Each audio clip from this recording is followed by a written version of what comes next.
Hey y'all, welcome back to the channel. It's Bowen. I am a registered dietitian and homemaker. Typically on this channel, I try to share things that revolve around food and healthy eating, but today's video is a little bit different. It's a video that I have felt a tug at my heart to post and something that I have felt like I want to talk about on YouTube. So today I am talking about my birthing experiences. These videos are not formal. This is a video where I'm sharing stories. So I try my best to stay chronological and not go on a lot of tangents, but tangents happen when you're telling stories. I love birth. I love birth. I love the whole process of bringing this new human into the world and just the vulnerability of mom after having a baby and the baby being vulnerable and this bond that you create. And it's just such a beautiful time.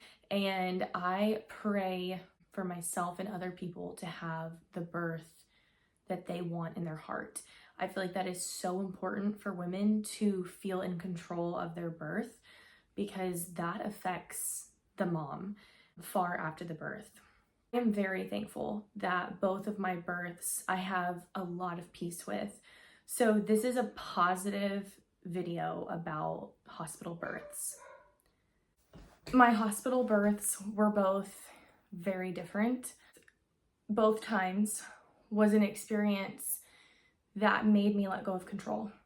You really cannot control birth. You can do a lot to prepare for the best outcome, but sometimes things happen. I'm kind of out of breath because I ran down the stairs to put the dog away because she was barking a lot. So I'm going to talk through the first birth. My first birth, I did all the things to have a natural birth. I was seeing a counselor for just general counseling about how I wanted to have this natural birth, talking through that, and I'll go a little bit more into that as I go through the story. I was doing acupuncture like twice a week, and then I kind of tapered to like once a week and stuff throughout the whole pregnancy. I did chiropractic, and I did do Webster certified chiropractor, but there was a huge difference between the first chiropractor that I saw during that first pregnancy versus my second. I saw a male chiropractor during the first pregnancy, and I feel like he was uncomfortable adjusting my pubic bone and dealing with my round ligaments, and he literally never touched those things. With the second pregnancy, I saw all female chiropractors, and they adjusted my pubic bone twice a week and worked with my round ligaments twice a week. I had a very fast birth the second time around, and I think that's one thing that contributed to it. I just wanted to put that in as a little tangent. So back to the first pregnancy, doing all the things, okay, all the things. As a side personal note, during the first pregnancy, I was going through a period of having a condition called Vaginismus. You can read about this condition. It's very interesting because a lot of times you don't know why it's happening or what caused it. That was a struggle. And prior to having, being pregnant and the real reality of, this baby does have to come out, I never went to pelvic floor therapy to get help with this condition. And I probably should have. And that was another thing I was doing, was getting help for this condition. The pelvic floor therapist, I remember her telling me, you need to be open to having an epidural. This condition is not just mental. This is a physical thing that you have to overcome and we have to work through. And you may not get there by the time that you deliver this baby. And I remember feeling like, just watch me. As the weeks and months went on and I got closer to delivering, I remember telling my counselor, I feel like I have to let go of control of this. I want to control this birth. I want it to be a certain way. And I'm going to miss the experience if I hold on so tight. And she was like, you're exactly right. We don't know how this baby is going to be born. You have a real condition and you might need help having this baby. I go into labor, okay? So I know that was like a huge tangent from epidural, but we're getting to the epidural part. That was an important background information about why my body literally needed an epidural to get through that birth, because I was not physically healed. And as a result of not physically being healed, I couldn't mentally be healed, because vaginismus, there's mental components and there's physical components. Now, it's been a while since I have struggled with that condition, so I really can't, I might be speaking a little bit wrong about it, so just take that with a grain of salt, but that was kind of my experience. Where were we? Okay, I go into labor. Labor is long. It was long and hard, and I had a lot of back labor. Like, I felt it all around my whole body. Contrasting that to the second birth, I felt all of the labor in my uterus and my cervix. I could literally feel the cervix opening. I didn't feel that as much during the first one. I remember feeling a lot of back labor. So I labored a long time at home. We literally lived across the street from the hospital. So we had the convenience of going back and forth. And that's what ended up happening in my labor. I'd go in and they're like, oh, you're only 2 centimeters. And I'm like, what? Go back in. Oh, you're 3. And what? Go back home. I think I labored at home awake for like 24 hours. And I was like, I want to be in the hospital. That's just what I felt. So I decided to go into the hospital. I still could have stayed home, but I just felt like I wanted to get this baby out. And I just wanted to get it done. So I went back and I stayed. I labored for about another 24 hours awake in the hospital before he was born. So I was stuck at 6 centimeters for like 12 hours. Like, I just wasn't progressing beyond that. And that's when my mom was there and my husband, and they were like, Bowen, do you feel like you're just getting too tired to do this anymore? And I was like, yes. And what I was feeling in my heart that I didn't say was, I'm scared. I can feel this pressure down there that I'm not surrendering to. Looking back, I was clenching. I was like I was not letting those contractions move the baby down. I know I wasn't. And I do firmly feel in my heart that it was because I was struggling with vaginismus. And my body just wasn't there. And that was something I had to accept. And so I made the decision, yes, I'm gonna get an epidural. I just knew that my body needed help. My body wasn't relaxing, and I was terrified of getting an epidural. I was so terrified because you read these things about how bad epidurals are and all this stuff, and it led to me having a very long conversation with the doctor and the anesthesiologist, and I felt very confident in the decision getting an epidural. I get the epidural. Within an hour, I'm 10 centimeters. So from what I know, I went from 6 to 10 in 1 hour on the epidural.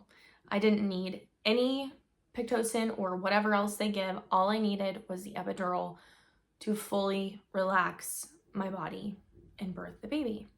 That was my experience with that birth. The epidural was a blessing because it allowed me to birth my child vaginally. Fast forward to baby number 2. Almost 4 years later that I'm going into labor with my second baby, I had pretty much overcome vaginismus by this time with pelvic floor therapy, and just having a baby sometimes can help people overcome vaginismus. And I think that it did. My mindset going into this birth was kind of like, I just didn't even want to plan. I didn't even want to practice anything because I felt like, well, maybe I will still have these issues when I go into labor because of that, just my history with this. Like, maybe it'll happen again, even though I don't actively have symptoms. I think that was my thought process. So I didn't really prepare. The only thing, well, I did, but not like I did the first time. Like, the first time I was pregnant, I started like immediately from the beginning preparing for birth. And that was like my major focus was like birth. This time I didn't really do that from the beginning. What I did was I decided I'm going to do chiropractic. I decided to put basically all of my money into chiropractic and did chiropractic twice a week. I did some acupuncture when I was nauseous at the beginning, and then I used acupuncture at the end for helping the labor pick up when I needed to, and it did work. About 30 weeks, when I remember it was about 30 weeks along into the pregnancy, I was like, this baby is coming out. Like, there's no getting around this. This baby will come out, and I probably should do something. So I started to pray that the Lord would decide how this baby would be born. That I just didn't want that to put the mental energy into it. I just didn't want to think about it. So that's kind of what I started to pray. And then at that same time, I decided it's not going to hurt for me to work on calming my mind. And I decided to download the Made for This birth app. And I started doing some of the meditations she had. They were so helpful, so peaceful, because I was struggling at the end of the pregnancy with just adjusting to 2 kids, and like we were about to move across the country, and like there was just a lot going on, and it brought me so much peace just in the pregnancy. And I also at that time, Farmhouse on Boone on YouTube, she always talks about the Bradley method. And I knew that with my first baby, that she was like a big Bradley method advocate, but I was like, I'm not sure about that. Like, I don't know. It just didn't spark my interest the first go around. So I decided to briefly skim through his book. We didn't do like the classes or anything like that. And I read his book, and there was something in there that just struck me. And it was, birth isn't something you can have your way. Like, it's not supposed to feel good. It's hard. Do you want to get it over with, or do you want to drag it on by making yourself more comfortable? Was kind of like the gist of what he was saying. And he kind of compared it to some animals, like how animals will go just lay down and have the baby. And yeah, it's probably painful, but they just do it. You know what I mean? So I learned one of the positions that is in his book, and I think it's called like the running man or something like that, and it's like a side lying position. And I started meditating in that leading up to birth and focusing on just relaxing and really relaxing down into my cervix. And I was doing that all up until birth. Well, here we go. So that's kind of the backstory on what I did to prepare. Here comes the day of the birth. So I also remember the mental game of that end of pregnancy when you're like, is this labor? Is this labor? You know, because you feel these little things, and maybe if you've never felt it before, you have no idea. So that was another thing. Lisa from Farmhouse on Boone had mentioned on her channel. She was like, ignore it until you can't. And I was like, you know what? I'm going to do that too. I'm just going to ignore it until I can't.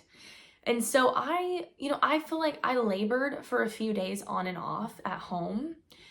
And then the last day, it's like I woke up and I knew it was the day. And I told my husband, I was like, I need you to stay home today. And he stayed home with me all day, and we ran some errands. We went and had lunch together. I went and got acupuncture to like jumpstart my labor. And I was contracting like on and off all day. After I got acupuncture, it picked up pretty hot and heavy. And I got home, I remember it was about 3 o'clock. I got home, and he was like, I'm gonna go work out and take a shower. And I was like, okay, I feel like we're gonna need to go soon, but it's not like a rush. And he was like, okay, let's leave at like 6. So I was like, sure, that's fine. I was content laboring at home. In hindsight, we probably should have left because the traffic was really intense getting to the hospital, and I was like laboring pretty hard in the car by the time we left. So, but it's fine. It all worked out. We get in the car and I start crying on the way to the hospital, and I'm like, I just don't know what I want. Am I going to birth this baby naturally, Or am I going to get an epidural? Because that really actually wasn't a bad experience for me. It was pretty good. Like, I thought it was good. I was crying and my husband was like, just see how it goes. Don't worry about it. He's like, we don't have to decide right now. The cool thing about the hospital that I was birthing at is that it's a huge hospital. There's anesthesiologists on staff. They birth so many babies there that you can get an epidural literally up until the very end and it's not a problem. And that was a discussion I had with my doctor, was how far can I wait to get this epidural? And he's like, literally whenever you want, as long as you can hold still. So that was peaceful in my mind, knowing that I could change my mind at any time if I felt like I couldn't do it. So we get to the hospital. The nurse checks me. She's like, you're 6 centimeters and like 80% effaced. She was like, you're not acting like you're 6 centimeters. And I'm like, what? I'm 6 centimeters. Like, they were all kind of, I think, impressed at my composure to this point. So we get settled in and I get into my running man position. I'm like, turn the lights off. They brought in some like twinkle lights, the nurses did, and kind of set the vibe for me, which was super nice. But the labor went extremely fast. And when I say extremely fast, I mean very fast. So I got there at, it was like 7:20 and he was born at 8:15. So like about an hour.